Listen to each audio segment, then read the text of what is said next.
క్రీస్తునందు ప్రియ దేవుని బిడ్డలకు ప్రభువైన క్రీస్తు నామములో అందరికీ వందనాలు తెలియజేసుకుంటూ ఉన్నా. మరి ఈ దినాన దేవుడు మనకి ఇచ్చినటువంటి ఆయుష్ కాలాన్ని, దేవుడు మనకు మంచి ఆయుష్ కాలాన్ని, ఆరోగ్యాన్ని దయచేశాడు. కనుక ప్రతిదినం మనం దేవుని యొక్క ఆలోచనలో మనం బ్రతకడానికి ప్రయత్నం చేయాలి. దేవుడు భూమి మీద మనకు ఆరోగ్యాన్ని, ఆయుష్ను, సమస్త జీవితాన్ని మనకు దయచేస్తున్నాడు. కాబట్టి దేవునికి మనం కృతజ్ఞతగా ఈ లోకంలో మనం జీవించాలి. దేవుడే మనల్ని పోషిస్తున్నాడని, సంరక్షిస్తున్నాడని, అన్ని విధాలుగా కూడా దేవుడు మనకు సహాయం చేస్తున్నాడని, దేవుడే మనకు సహాయం చేస్తున్నాడని మనం జాగ్రత్తగా పరిశీలన చేయాలి. ఈ లోకమందు ఎవరు కూడా ఏది కూడా ఇవ్వలేరు. లోకంలో మనం ఏది పొందుతున్నా కూడా అది దేవుని వలనే మనం పొందుతూ ఉన్నాం. కనుక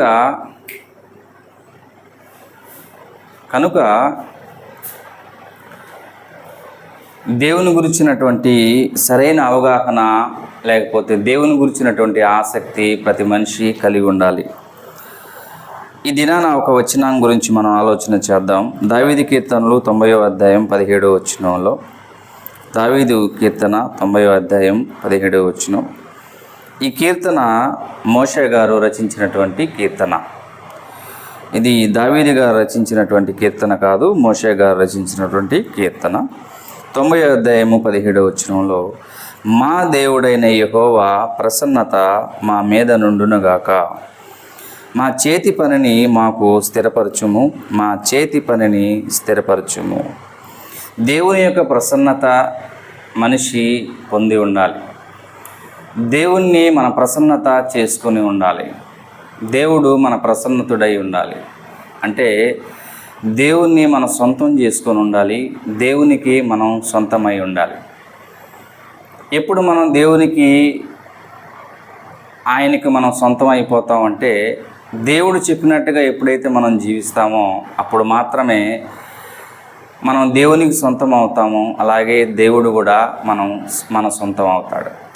ప్రసన్నత అనగా దేవుడు మన వశంలో అవడం, లేక దేవుని వశంలోనికి మనం వెళ్ళడం, లేకపోతే దేవుడు మన వశం అవడం ప్రసన్నత. కాబట్టి దేవుణ్ణి మన వశం చేసుకోవాలంటే దేవుడు చెప్పినట్టుగా మనం బ్రతికితేనే తప్ప దేవుడు మన వశుడు కాడు. ఎప్పుడైతే దేవుడు చెప్పినట్టుగా మనం బ్రతుకుతామో, దేవుని యొక్క ఆజ్ఞల మనకు మనం ఎప్పుడైతే జీవిస్తామో అప్పుడు మాత్రమే దేవుడు మనకు ఆసన్నుడుగా ఉంటాడు, మనకు దగ్గరగా ఉంటాడు. అందుకే కొరింథీయులకు రాసిన 2వ పత్రిక 6వ అధ్యాయంలో ఒక చక్కని మాటని మనం చూడొచ్చు. అక్కడ ఉన్నటువంటి విషయం ఏంటంటే, నేను వారికి దేవుడైన యందును, వారు నాకు ప్రజలై ఉందురు, నేను వారిలో నివసించి సంచరించుతును. అంటే దేవుడు మనకు దేవుడై ఉండాలి అంటే, దేవునికి మనం ప్రజలై ఉండాలంటే మనం ఏం చేయాలి? దేవుని మాట మనం వినాలి. ఆయన ఇచ్చినటువంటి ఆజ్ఞను, ఆయన ఇచ్చినటువంటి కట్టడలు మనం పాటిస్తూ ఉన్నప్పుడు మన జీవితంలో అప్పుడు దేవుడు మన సొంతం అవుతాడు. ఎప్పుడైతే ఆదాము అవ్వలు దేవుని యొక్క ఆజ్ఞను మీరకుండా ఎంతకాలం అయితే ఉన్నారో అంతకాలము ప్రతి దినము చల్లపూట దేవుడు వారితో మాట్లాడడం అనేది జరిగింది ఏదోను తోటలో. దేవుని యొక్క ఆజ్ఞను అతిక్రమించినంత వరకు ప్రతి చల్లపూట దేవుడు వారిని దర్శించి వారితో మాట్లాడడం అనేది జరిగింది. ఎప్పుడైతే దేవుని ఆజ్ఞను అతిక్రమించారో, దేవుని యొక్క మాటను లెక్క చేయక విడిచిపెట్టారో దేవుని యొక్క మాటని, అప్పుడే దేవుని నుంచి, దేవుని తోట అయిన ఏదోను తోటలో నుంచి ఆదాము అవ్వలు బయటికి వెళ్ళడం అనేది జరిగింది. ఎందుకు దేవుడు ఆదాము అవ్వలని తన తోటలో నుంచి బయటికి నెట్టివేశాడు అంటే, కేవలము దేవుడిచ్చినటువంటి ఆజ్ఞను మీరినందున. అంటే దేవుని యొక్క ఆజ్ఞను మీరినప్పుడు మనిషికి దొరికేది ఏంటంటే దేవునికి దూరం అయిపోవడమే. ఇప్పుడు దేవుని ప్రసన్నత మనం పొందాలి అంటే, దేవుణ్ణి మన సొంతం చేసుకోవాలంటే దేవుడు చెప్పినట్టుగా మనం బ్రతకడానికి ప్రయత్నం చేయాలి. దేవుడు మనకిచ్చినటువంటి 66 పుస్తకాల్లో ఏదైతే నిక్షిప్తం చేయబడిందో దేవుని యొక్క మాటలు, ఆ మాటల ప్రకారంగా మనం జీవించడానికి మనం ప్రయత్నం చేసినప్పుడే దేవుడు మనకు ప్రసన్నతుడవుతాడు, మన సొంతం అయిపోతాడు, మనము కూడా ఆయన సొంతం అయిపోతాం. అందుకే దేవుడు చక్కని విషయాన్ని గ్రంథంలో రాయించాడు. నేను వారికి దేవుడనై ఉందును, వారు నాకు ప్రజలై ఉందురు, వారు నా సొత్తు అని అంటున్నాడు. ఎప్పుడు నా సొత్తు అని దేవుడు అనుకుంటున్నాడంటే ఆయన మాట మనం విన్నంత వరకు మనం ఆయన సొత్తే, ఆయన ప్రజలమే.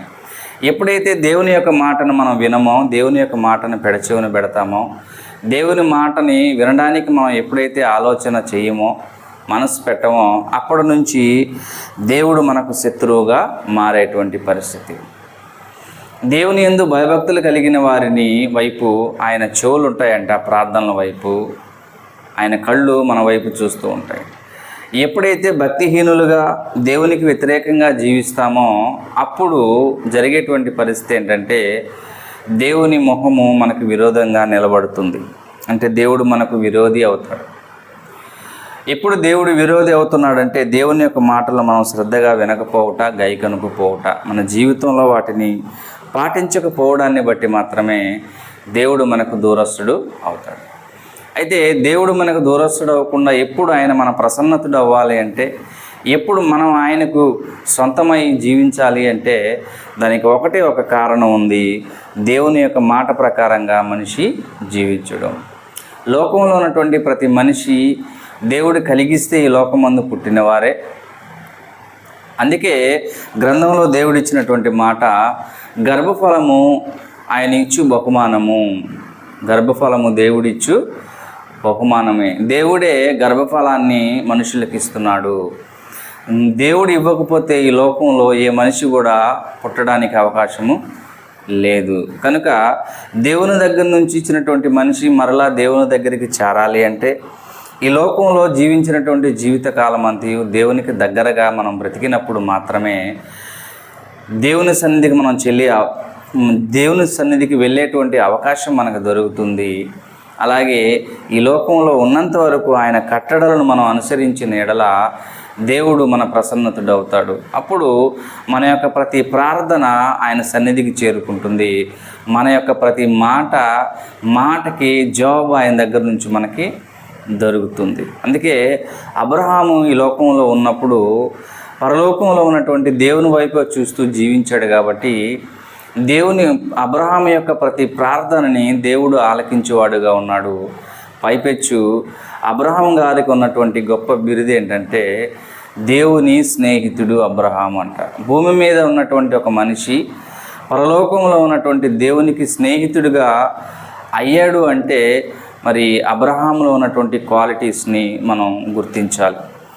దేవుని యందు భయభక్తులు కలిగిన వాడు కనుక, నీతి యథార్థత కలిగిన వాడు కనుక అలాంటి జీవితం అబ్రహాం గారు జీవిస్తున్నాడు కాబట్టి దేవునికి స్నేహితుడయ్యాడు.